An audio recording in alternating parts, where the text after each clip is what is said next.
Hello everyone. इस video में मैं आज आपको प्रधानाचार्य या मुख्याध्यापक को प्रार्थना पत्र कैसे लिखा जाता है, उसके फॉर्मेट और एक उदाहरण के द्वारा आसान शब्दों में समझाऊंगी। यह एक ऐसा विषय है जो कक्षा तीसरी से आरंभ हो जाता है और इसके फॉर्मेट के बारे में तकरीबन बच्चों को कोई ना कोई दुविधा रहती है। तो आप इसे अंत तक देखें और समझें, आपकी परेशानी हमें अवश्य हल हो जाएगी। और आप मेरे चैनल को लाइक सब्सक्राइब अवश्य करें ताकि आने वाली वीडियो का भी लाभ उठा सकें और पिछली वीडियो को भी आप आसानी से देख सकें। प्रधानाचार्य या मुख्याध्यापक को पत्र लिखते समय आपने पत्र का शीर्ष भाग, सबसे ऊपर वाला मुख्य भाग और समापन भाग का ध्यान रखना है।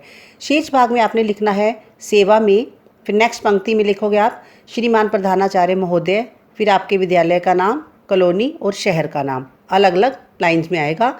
उसके बाद आपने लिखना है विषय। जिस विषय में आप प्रधानाचार्य को पत्र लिख रहे हैं उसका आपने यहाँ पर बताना है। फिर नेक्स्ट लाइन में आप लिखोगे महोदय। फिर आपने पत्र का मुख्य भाग लिखना है, विषय वस्तु जो होती है। सविनय निवेदन यह है कि, इसके बाद आप ये लिखेंगे कि जो भी आप जिस विषय के बारे में आप पत्र लिखना चाह रहे हैं उस कंटेंट को, उस विषय वस्तु को यहाँ आप लिखेंगे। आगे मैं उदाहरण के द्वारा आपको समझाऊंगी। और उसके बाद आपकी अति कृपा होगी धन्यवाद सहित। और जो समापन है, समापन में आपका आज्ञाकारी शिष्य या आज्ञाकारिणी शिष्या, अगर लड़की है तो आज्ञाकारिणी शिष्या, या आप प्रार्थी लिख सकते हैं या कृपा पात्र लिख सकते हैं अपनी कक्षा के अनुरूप। फिर आपका नाम, आपकी क्लास व सेक्शन, वर्ग सेक्शन, अनुक्रमांक, आपका रोल नंबर और उसके बाद आपकी दिनांक। जो 10वीं कक्षा के छात्र हैं वह अपना नाम नहीं लिखेंगे क्योंकि बोर्ड की परीक्षा में नाम नहीं लिखा जाता। इसकी जगह आप लिखेंगे क ख ग, या आप कुछ भी या अलावा लिख सकते हैं।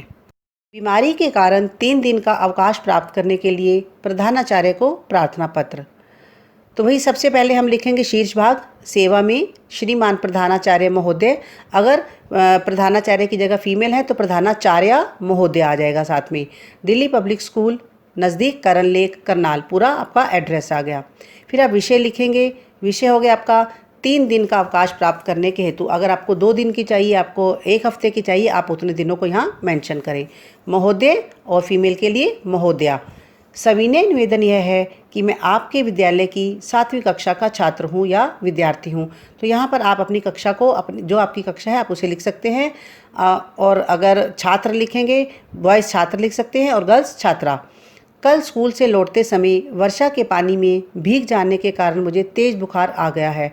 तो अपनी बुखार आने का कारण यहाँ पर बताना अवश्य है कि आप किस वजह से बीमार हुए। डॉक्टर साहब ने मुझे 3 दिन आराम करने को कहा है। तो आपने यहाँ पे डॉक्टर से ली गई जो भी आपकी गाइडलाइंस थी वो आपने यहाँ मेंशन कर दी। इस कारण मैं स्कूल आने में असमर्थ हूँ। तो अतः आपसे विनम्र निवेदन है कि मुझे 3 दिन का अवकाश प्रदान करें, आपकी अति कृपा होगी। और लास्ट में आपने ज़रूर लिखना है धन्यवाद सहित और आपका आज्ञाकारी शिष्य, और गर्ल्स लिखेंगी आपकी आज्ञाकारिणी शिष्या, या आप यहाँ पर प्रार्थी भी लिख सकते हैं।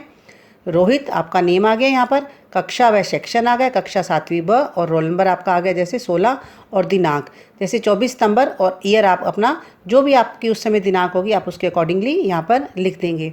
एक बात का ध्यान रखना है कि प्रार्थना पत्र को लिखते समय कंटेंट बहुत ज़्यादा बड़ा नहीं होना चाहिए, टू दी पॉइंट बात करनी चाहिए। जितना ज़रूरी है, जितना आपने अपना रीज़न प्रार्थना पत्र में बताना है आप उतना ही रीज़न लिखें, और इसके हिसाब से भाषा को बड़ा ही सरल और स्पष्ट शब्दों में क्लियर करने की कोशिश करें। पत्र में कभी भी क्लिष्ट या कठिन भाषा का प्रयोग नहीं किया जाता, आसान भाषा का प्रयोग किया जाता है ताकि दूसरे को आसानी से समझ आ सके। तो इस तरह से कोई भी पत्र जो आपको प्रधानाचार्य को लिखना है, फीस माफ़ी के लिए, छात्रवृत्ति के लिए, या आपके विद्यालय में किसी चीज़ की आवश्यकता है उसकी कमी को पूरा करने के लिए, या आपने किसी अपने दंड के लिए आपने क्षमा याचना करनी है, कुछ भी कक्षाध्यापक को लिखना है तो आप प्रधानाचार्य की जगह कक्षाध्यापक लिख देंगे। पत्र का फॉर्मेट यही रहेगा और बहुत ही आसान तरीके से ये मैंने आपको समझाया है, और इसको 1 या 2 बार आप अपना पढ़ेंगे, आपका कभी भी पत्र में मार्क्स नहीं कटेंगे। Thank you and God bless you all.